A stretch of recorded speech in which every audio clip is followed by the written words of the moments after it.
Hello everyone. So today we are going to learn about functional programming paradigm. But before that, I just want to talk to you guys about something, which is that guys, the videos that I make them to share my knowledge with you guys. So for example, let's just say in programming, if I found something interesting or something made sense, I start making video on that. But I don't go into the depth because I'm not a professional teacher. So you should think of these videos as if your friend is sharing some knowledge with you. Like for example, let's just say I found something interesting and I'm sharing this with you. So think of that way in these videos.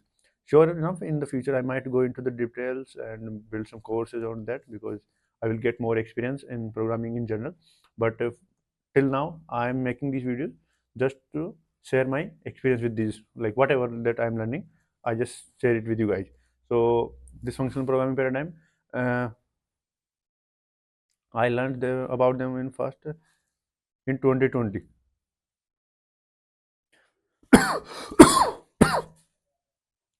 So first time that I come across this functional programming paradigms were in 2020. But didn't make that much sense to me that time because I was like, would we use them? But now that I have experience in working as a software developer, I kind of understand them, and I was just going through some documentation. That's where I got to understand about them more in depth, and I just want to share it with you guys. So yeah, in that point of view, I'm making this video. Okay, so let's start. What does functional programming paradigms teach us? Well, okay, so let's talk about functional programming paradigm. Well, in the last video, if you remember, we talked about the solid principles and what the solid principles help us in writing better code, right? So, functional programming paradigm is also similar, but it deals with functions. Like any other paradigm, we set some rules, and based on those rules, we try to write code. We don't try to break those rules. And why we don't do that? Because we want to write code that is predictable, so that we can test it easily and build robust software. That's why we want to set some rules. So in functional paradigm, we have some rules. Like for example, there is this thing called functions are first class citizens. It's considered. Now, what does it mean by? It means that we can assign our functions to variables. For example, I can do this. Uh, uh, in JavaScript, I can do let a is equal to, I don't know, any function name. I can build like function,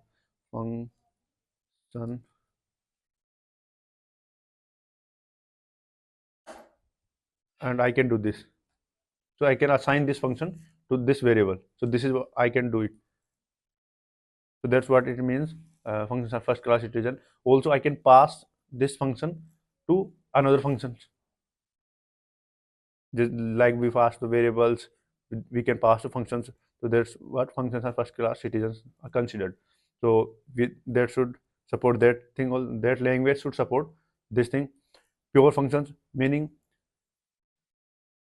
any function that we write, it should only depend on the input. Now you might say, but Ajay, this is what functions does. No, because what happens is that let's just say we have some like object reference outside of that function, and then we can change that reference inside the functions.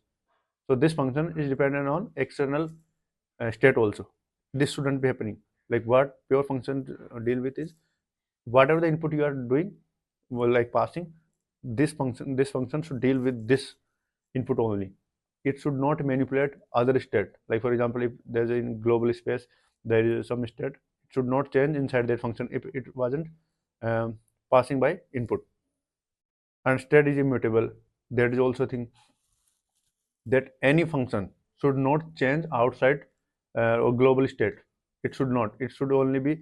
Now for example, you might say okay, but what if we want to add some values to certain, like for example, reference type. If you remember, in object and array, if you pass array and if I add the value inside the function in array list or whatever object that we passed, so what's going to happen is that inside the actual memory location it will change. For example, let's just say a is equal to some object, and if I pass this object into the function and inside the function I do a dot set some value, then what will happen is that inside the memory it will update. Like inside the a, it will add whatever the value I added, right?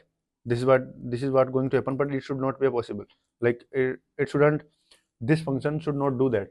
And what, instead of what it should do is that it should make a copy of a inside the function and then it should add. So a, whatever the value we passed, it did not, it shouldn't manipulate that. So that is what it means. I know it's a little bit confusing right now, but and you will understand. For example, in the next upcoming videos, I will make like I will make a practical video on that. That's where you will understand more. But right now, think of this as like we can, like whatever language support this pure functions, meaning it should only depend whatever function we're writing. It should be predictable, right? Based whatever the input I passed, I know that this function will deal only on this input. And state is immutable. Like if I pass any reference type variable, reference type uh, input inside the function, it should not like change it.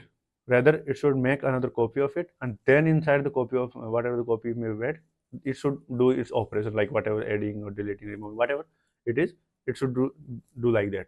So these are the like basic rules, like not exactly like all the rules, but basic rules. Now you might say, but Ajay, if we keep making copies of everything every time we add or do something, then it's memory costly, right? Well, your observation is correct, but again, this is what functional programming paradigm teaches. Like we should follow these rules, and this is what should happen. So if you want to write a predictable code, like you know that you don't your code is dependent on data, and we just have so many data that we can perform different kind of operations. This approach is good, and if you can bear the memory consumption, like you can, like, oh, memory is not the issue, then you should definitely use functional programming paradigm. And if you think about it that way, like uh, okay, Ajay, this is using so much memory. If that thought came into your mind, you are in the right track, because this is what it should happen.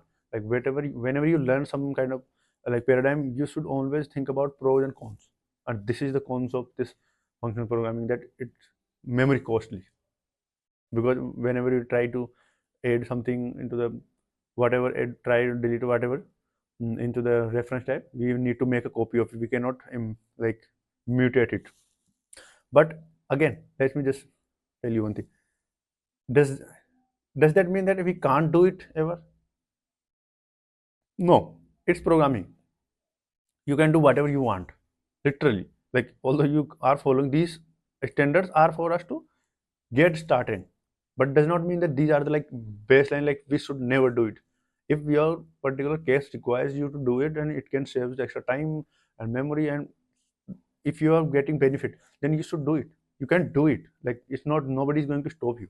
But these are the kind of rules that we should follow it. Like at first we should know it. Okay, can we make work around it? And you know what I mean. So these are rules for us to write better software, but they are not restrictions. Like if you think about it, like they are not like these are the only way. If your function is breaking them, you're not writing code. Because at the end of the day, in solid principle also I explained, and in my experience I also learned that whatever the way you are writing the code, it should be readable, it should save some time and memory and speed, like a time, and it should deliver whatever the functionality you were working on. That's the most important thing. And it is testable, like you can test it easily. If these 3 4 things are happening in your code, then you are doing good, no matter which like paradigm you are following. All right, so that's it in this video, guys. And in the upcoming next video or in upcoming videos, I will make proper practical example. Like I will come up with an example. We will write code in pure functional programming. We will make some kind of, I don't know, make an API or something. We will make, I don't know, I'm not sure currently, but yeah. So that's it in this video, and I will see you in the next video. And again, guys, as I said in the beginning of this video, that think of me as a friend, that I'm explaining these things to you. I'm not professional teacher, so I may not go into the depth of this, but whatever that I learned and whatever made me confident in this thing, so I try to share this thing with you. That's it. So think of this channel as in that way. All right, and I'm trying to improve my communication skills also. So in the upcoming like months, I will improve my skills, and definitely I have some kind of challenge in 2025 for myself and for you also. So if you want to be a part of it, uh, comment in the comment section. You can let me know that yes, you want to be a part of this channel. I don't know how it's going to turn out, but definitely 2025 will be exciting years, because you will see in the next video. Okay, I will make some videos on that. But for now, functional programming paradigms, these are the rules, and based on these rules we will write code. What is the problem in functional programming paradigm? Well, it's memory, like costly. It will cost you some memory, but it will be a, like, what you call that, that little bit, like, you can write pure functions which were easily testable, because you know that you haven't broken these rules, and whatever the input you are giving, that function will perform on that input. So it's like a, what you call it, robust, because now you can test each function separately. So testing is done, and if testing is done, then good, your software is working fine, and you can ship that product, and you can easily start working on it. For example, functional programming, I have, in my opinion, functional programming is like functional programming paradigm, writing code in functional programming paradigm is more easier than writing in a class or oops concept, because it's little less complicated, because you just start writing code in function, that's big function, and write code, that's it. So it's kind of a little bit easier, but again, this is just a way, one way of writing code. There are other ways also. So yeah, that's it in this video, and I will see you in the next video. Thank you so much.